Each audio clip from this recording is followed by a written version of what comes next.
Welcome, my dear students in Prep 2. Our session today is about isosceles triangle. We studied part 1 in the last session. Today we want to continue isosceles triangle. Theorem number 2. If two angles of a triangle are congruent. If we have two angles in triangle which are congruent, for example this angle and this angle, then the two sides opposite to these angles are congruent, this side and this side, and the triangle is isosceles. So if you want to prove that a triangle is an isosceles triangle, you need to prove that you have two congruent triangles in this triangle. Two congruent angles in this triangle. Okay, if you want to prove that a given triangle is an isosceles triangle, you should prove that you have two angles which are congruent in this triangle. If the angles of a triangle are congruent, all the angles, then this triangle is equilateral. Okay, we said before in equilateral triangle 180 is divided equally by 3 angles, so each angle will be 60 degrees. Here for example we have 60 degrees. This is triangle with 60 degrees if you have an isosceles triangle like this, and for example the vertex angle is 60. In this case the two angles C and B will be congruent, so to calculate measure of angle C or measure of angle B, we will subtract 60 from 180, then divide by 2. So each angle C and B will be 60. So this triangle is equilateral triangle. Also here, if the base angle is 60, so angle Y is 60, angle Z will be also 60, and then to get angle X, 180 minus 120, 60 plus 60, so also it will be 60 degrees. So this triangle also is equilateral triangle. So the isosceles triangle in which the measure of one of its angles equals 60 is an equilateral triangle. Okay. Corollary number 1. The median of an isosceles triangle from the vertex angle bisect the vertex angle and perpendicular to the base. So if you have an isosceles triangle, this is the median, AD is a median drawn from the vertex of the isosceles triangle. In this case, this median will bisect this angle, bisect the vertex angle, so this angle will be congruent to this angle, and also it will be perpendicular to the base. So measure of angle CAD will be equal to the measure of angle BAD, and also AD is perpendicular to CB. Number 2, the bisector of the vertex. So I have isosceles triangle, and if we draw a bisector of the vertex angle in the isosceles triangle, in this case this bisector will bisect the base, so D will be in the midpoint of BC, D will be the midpoint of BC, and also this ray will be perpendicular to the base. Okay, so DB equals to DC because this ray bisects the base also and perpendicular to the base. So again, the bisector of the vertex angle on an isosceles triangle bisects the base and perpendicular to it. So CD equal DB. It means that D is the midpoint of BC and also AD perpendicular to CB.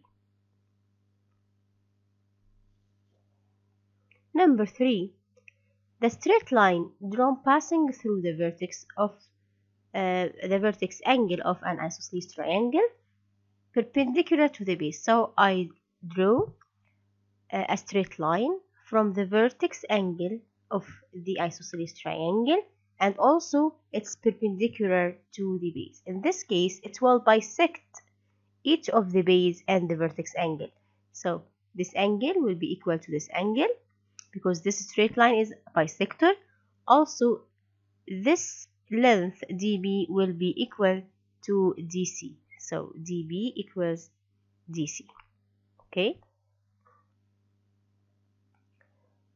So the length of DC equals to the length of dB, and also measure of angle CAD is the same as measure of angle BAD. So this line bisects the vertex angle. We have also an axis of symmetry of a line segment. The axis of symmetry of a line segment is the straight line perpendicular to the line segment, and it's drawn at its middle. Okay, any point on the axis of symmetry of the line segment at equal distances from its terminals or endpoints. For example, if we have here a line segment AB, for example, I want to draw an axis of symmetry, then I'll draw a straight line from the midpoint of this line segment and also perpendicular to the line segment. So this is an axis of symmetry. Okay, for example, a straight line L is the axis of symmetry of the line segment AB. Any point on this straight line, for example point C here, is an equal distance from its terminals. So from this point to A equals to the length from this point to B. For example, if this point is C, so CA equals CB. Okay, also any point in the axis of symmetry is at equal distances from the terminals A and B. So we have the number of axes of symmetry in a scalene triangle. Scalene, it means the sides are different in length. In a scalene triangle, the number of axes of symmetry 0. In isosceles triangle, only 1 axis of symmetry. In equilateral triangle, we have 3 axes of symmetry.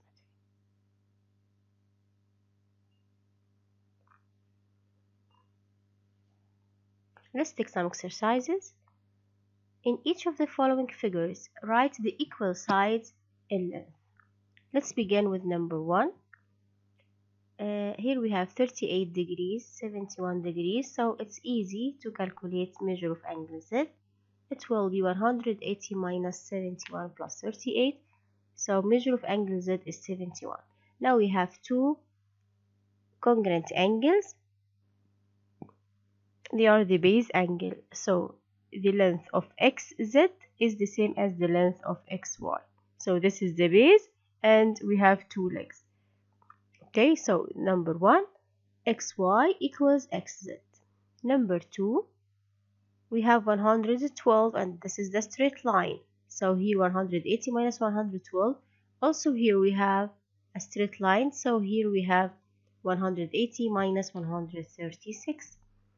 By calculating this angle, angle C will be 68, angle A inside this triangle 44. Okay, so angle B will be 68. Now we have the base is CB, so AB equals AC. This is number 2. Number 3, we have two parallel lines or parallel rays DE and CA. Here we have 66, so also the corresponding angle here will be 66 because the two rays are parallel, so each corresponding angles are equal in measure. Now we can calculate measure of angle B by subtracting 66 plus 48 from 180, so measure of angle B is 66. So the legs are AB and AC, and this is the base, so the sides which are equal in length, AC and AB. Number 4, also we have DA, this ray is parallel to BA, DE parallel to BA. This angle is 8x minus 18. This angle is 2x.